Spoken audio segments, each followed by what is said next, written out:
Bismillahirrahmanirrahim. Assalamualaikum warahmatullahi wabarakatuh. Alhamdulillah, nahmaduhu wa nasta'inuhu wa nastaghfiruh wa na'udzu billahi min syururi anfusina wa min sayyiati a'malina. Man yahdihillahu fala mudilla lahu wa man yudlil fala hadiya lahu. Asyhadu an la ilaha illallah wahdahu la syarika lahu wa asyhadu anna Muhammadan abduhu wa rasuluhu la nabiyya ba'dah. Bapak-bapak, ibu-ibu, saudara-saudari yang saya cintai dan banggakan, rahimakumullah. Alhamdulillah, kita sudah di akhir penghujung bulan Ramadan yang tidak lama lagi. Bulan Ramadan yang penuh berkah ini akan kita tinggalkan atau akan meninggalkan kita. Mudah-mudahan puasa kita ini semuanya diterima Allah Subhanahu wa Ta'ala, dan kita semuanya tergolong sebagai orang-orang yang bertakwa, al-muttaqin, sebagaimana tujuan puasa itu sendiri, agar kita menjadi orang yang bertakwa. Bapak sekalian yang dirahmati Allah, ada beberapa pertanyaan dari saudara-saudara kita yang cukup menggelitik. Pak, kita ini sudah semaksimalnya melaksanakan perintah-perintah Allah Subhanahu wa Ta'ala. Sholat 5 waktu kita laksanakan, zakat kita tunaikan, puasa Ramadan yang baru selesai ini pun juga kita laksanakan semaksimal kita, termasuk sholat malamnya. Namun kenapa secara umum kehidupan orang beriman, kehidupan orang yang bertakwa, kok kenyataannya biasa-biasa saja? Bahkan kalau kita lihat secara fakta, banyak orang yang beriman, banyak orang yang bertakwa, kehidupannya mengalami kesusahan. Apalagi di saat-saat seperti ini, dengan adanya pandemi COVID-19, banyak orang yang kena PHK, banyak orang yang dagangannya ditutup, jualannya tidak laku, tidak ada order dan sebagainya, sehingga untuk makan saja sulit. Lalu bagaimana ini? Kok seolah-olah, sekali lagi, kok seolah-olah ayatnya yang disampaikan oleh ustadz-ustadz tentang kehidupan orang beriman itu akan baik, kok berbeda? Sebaliknya, orang-orang hidupnya tidak beriman kepada Allah, yang batuknya, yang jidatnya belum pernah dipakai sujud kepada Allah, mereka tidak sholat karena, apalagi puasa, apalagi zakat. Namun kenyataannya kalau mereka hidupnya seolah-olah menyenangkan, seolah-olah bahagia, karena hampir semua urat nadi perekonomian mereka yang punya. Yang namanya hotel mereka punya, yang namanya pesawat mereka yang punya, yang namanya SPBU mereka yang punya, yang namanya mal-mal mereka yang punya. Ini gimana ini? Mereka belum pernah sujud pada Allah.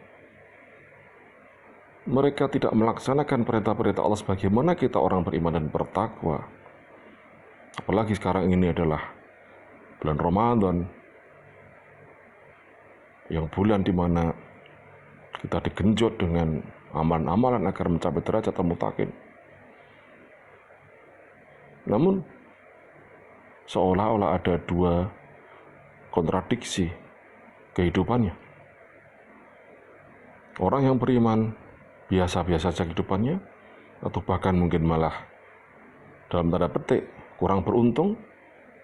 Sedangkan mereka yang tidak beriman, apalagi bertakwa, seolah-olah kehidupannya menyenangkan, sukses, ekonomi mereka punya, kekayaan mereka punya. Nah, ini pertanyaan-pertanyaan ini sering dilontarkan, sering disampaikan. Maka untuk itu perlu saya luruskan sekaligus menjawab pertanyaan itu. Bapak sekalian yang dirahmati Allah, doa kita di dunia ini bukannya menjadi kita orang kaya.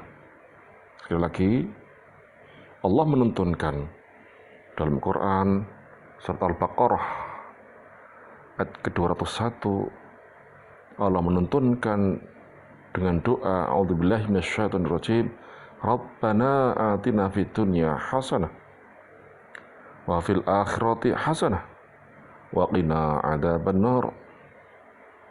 Rabbana, kami atina, berikanlah kepada kami fid dunya hasanah, di dalam kehidupan dunia ini kebaikan. Jadi hasanah, bukan ghinaan, bukan kekayaan. Ini yang tolong catat baik-baik.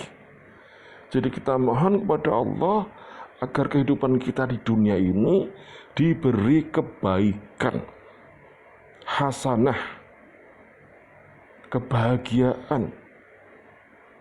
Karena yang kaya belum tentu bahagia. Yang mempunyai pundi-pundi emas, yang mempunyai hotel, yang mempunyai pesawat, yang mempunyai mall, itu belum tentu bahagia. Belum tentu baik kehidupannya. Maka betul kata Rasulullah, yang namanya kaya itu bukan jumlah materi yang dia punyai,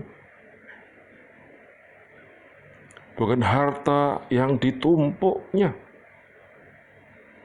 bukan kekuasaan yang ada pada di tangannya, bukan itu.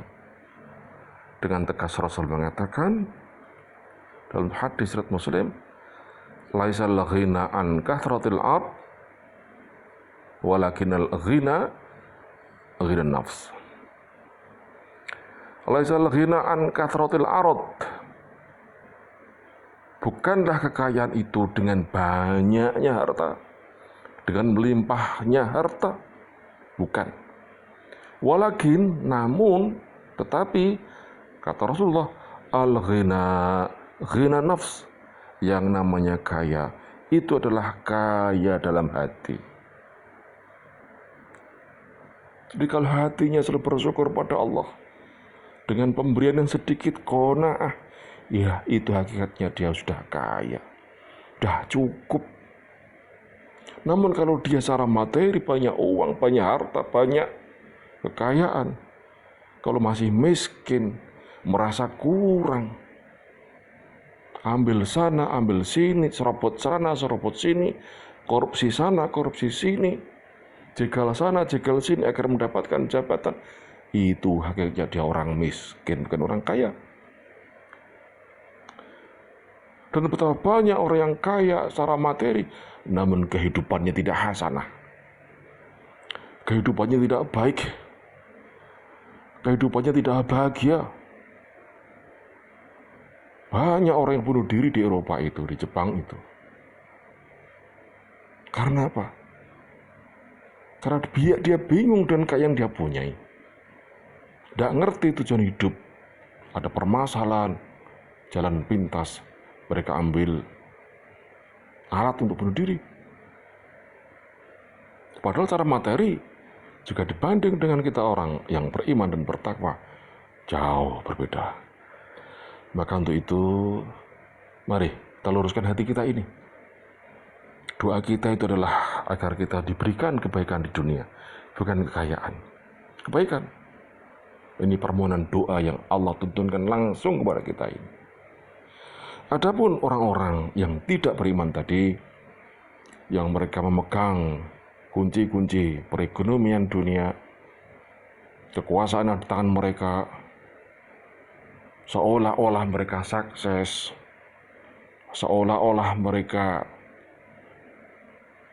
jaya dengan ekonominya, dengan semuanya lah. Ini jangan sampai kita terkesima, jangan sampai kita terbersit ingin menjadi seperti mereka, jangan sampai kita itu sebagaimana orang-orang zaman Nabi Musa yang melihat kekayaan Qarun, di mana Qarun waktu itu keluar dengan seluruh perbendaharaannya, dia keluarkan, dia pamer, di mana Qarun itu kekayaannya Allah gambarkan, kunci-kunci gudangnya dipikul orang-orang yang kuat saja tidak kuat, tidak mampu. Orang-orang sama berkata, oh alangkah nikmatnya, senangnya, bahagianya kalau kita bisa hidup seperti Qarun itu.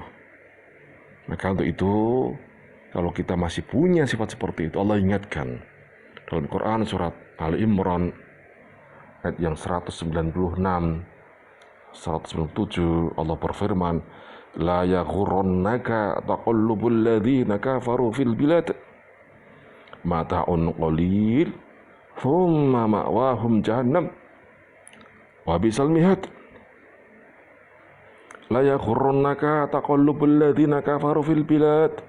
Jangan sekali-kali kamu terperdaya, kamu terkesima, matamu terkagum-kagum, terdecak-decak karena kebebasan, kesuksesan orang kafir yang berusaha dalam negeri ini. Yang istilahnya saya katakan, perekonomian mereka yang punya semuanya. Mal-mal mereka punya, pesawat-pesawat mereka yang punya, hotel-hotel mereka yang punya, semualah. Rumahnya mewah semuanya. Bukan mewah mepet sawah, bukan, mewah beneran. Maka kesuksesan mereka bergerak dalam negeri ini, beraktivitas dalam negeri ini, berusaha dalam negeri ini, mereka menguasai semuanya. Jabatan-jabatan penting mereka kuasai semuanya. Kekuasaan mereka punya semuanya. Nah Allah katakan mata'un qalil, itu adalah hanya kesenangan yang qalil, yang sedikit, yang sementara. Jika dibandingkan surga, oh there is no compatible, tidak ada bandingannya. Kenikmatan surga jika dibandingkan dengan kehidupan dunia, itu tidak ada apa-apanya. Kemudian Allah teruskan, thumma ma'wahum jahannam wa bi'sal mihad. Kemudian tempat tinggal mereka nanti, yang mereka sukses dalam tanda petik itu, yang hidupnya belum pernah batuknya sujud pada Allah. Kata Allah, tempatnya adalah jahanam, wa bi'sal mihad, dan itu adalah tempat yang paling buruk, kata Allah. Namun sebaliknya, orang yang beriman dan bertakwa, yang dalam kehidupannya sehari-hari sekarang ini susah, kena PHK, sabar, untuk cari makan aja susah, sabar. Nah orang seperti ini nanti Allah balik, karena hakikatnya dunia itu bagi orang kafir adalah jannah, sedangkan dunia bagi orang mukmin adalah sijen atau penjara. Nanti akan dibalik oleh Allah. Lakin ladina taqaw rabbahum, ayat selanjutnya, lakin ladina taqaw rabbahum, akan tetapi orang-orang yang bertakwa kepada Tuhannya, lahum jannatun tajri min tahtihal anhar, Allah masukkan mereka nanti ke dalam surga yang mengalir sungai-sungai di bawahnya. Khalidina fiha, bukan sehari dua hari, namun di sana Allah berikan kesenangan selamanya. Selamanya. Dan kesenangan bukan yang qalil lagi, yang sedikit, bukan. Namun yang banyak, yang kekal, yang abadi. Nuzulan min indillah, sebagai anugerah, sebagai ganjaran dari Allah. Wa ma indallah khairul abror. Dan apa yang dari Allah, anugerah dari Allah itu lebih baik bagi orang-orang yang di dunia itu berbakti kepada Allah. Maka untuk itu, kembali, mari di momen Ramadan ini kita tingkatkan iman dan takwa kita kepada Allah Subhanahu wa taala. Kalau seandainya dalam kehidupan dunia ini kita mendapatkan kesusahan, sabar, sabar dan sabar. Karena Allah juga berfirman di akhir surat Al-Baqarah, ya ayyuhalladzina amanu sabiru wassabiru. Hai orang-orang yang beriman, bersabarlah kamu dan kuatkan kesabaran kamu. Sabar, insya Allah tidak akan lama Allah akan balik itu. Kalau seorang mukmin, orang yang beriman, kalau dia sudah meninggal, maka yang tempatnya tadi neraka yang susah, Allah berikan nanti kebahagiaan yang hakiki, kebahagiaan di surganya yang tidak akan pernah susah lagi. Maka untuk itu, jangan sampai kita terbersit. Kok seolah Allah tidak adil, mereka yang tidak pernah sujud pada Allah, mereka yang tidak beriman, kehidupannya baik, kehidupannya enak, sementara kita yang beriman dan bertakwa, yang melaksanakan perintah Allah, kok kehidupannya biasa-biasa saja, kok malah susah, dan sebagainya, dan sebagainya. Mudah-mudahan tausiah singkat ini bisa meneguhkan iman dan takwa kita dalam kondisi yang serba tidak jelas ini, sehingga kita mudah-mudahan semuanya nanti dikumpulkan Allah dalam keadaan husnul khatimah, ketemu di surganya semuanya. Amin, amin ya rabbal alamin. Mudah-mudahan bermanfaat. Kalau ada salahnya, maaf. Assalamualaikum warahmatullahi wabarakatuh.